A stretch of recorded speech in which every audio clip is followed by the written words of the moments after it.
જો ભાઈ આ ઢોકળીનું શાક જુઓ તમે, જો આ રીંગણનો ઓરો છે, જો આ સેવ ટામેટાનું ભાઈ તમે વડોદરાની અંદર મક્કરપુરા એરિયામાં કાઠિયાવાડી શોધતા હો ને જમવાનું, આ જગ્યા તમે વિઝિટ કરી શકો છો. આપણે આવી ગયા છીએ માધવ કાઠિયાવાડી રેસ્ટોરન્ટમાં.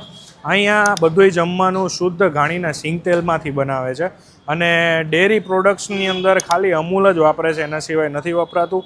સેકન્ડ કે એની અંદર આ લોકો કોઈ બી જાતના એસન્સ, કલર કે હાજીનો મોટોનું યુઝ કરતા નથી. ભાઈ જો ગરમા ગરમ રોટલો આવી ગયો છે, ચાલુ કરી જમવાનું. ચાખી જોઈએ પહેલાં તો. શિયાળામાં બહુ ખવાતો રીંગણાનો ઓરો, ભાઈ કમ્પ્લીટ ઘર જેવો ટેસ્ટ છો. અને મારી વાલી છાશ.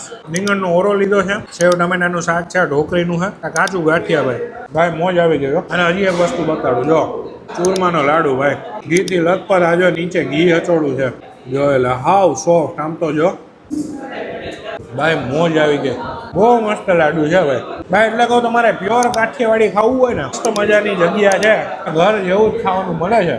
અહીંયાના ઓનર છે ને રિંકેશભાઈ છે, આપણે પૂછીએ ક્યારથી ચાલુ કર્યું ને. સમજો ને આ જગ્યાએ તો 1.5 વર્ષ જેવું થયું છે. બાકી એમ તો આપણી બરોડામાં 4 બ્રાન્ચો છે. બરાબર. મેઇન બ્રાન્ચ છે વાઘોડિયા રોડ ઉપર. ભાઈ લોકેશનની વાત કરું ને તો વડોદરા મક્કરપુરા બસ સ્ટેશનની બાજુમાં જ છે આ. એ મેઇન રોડથી તમે જગદીશ ફરસાણની અંદર ગલીમાં આવો ને એટલે બસ ડેપોની કમ્પ્લીટ બાજુમાં જ છે.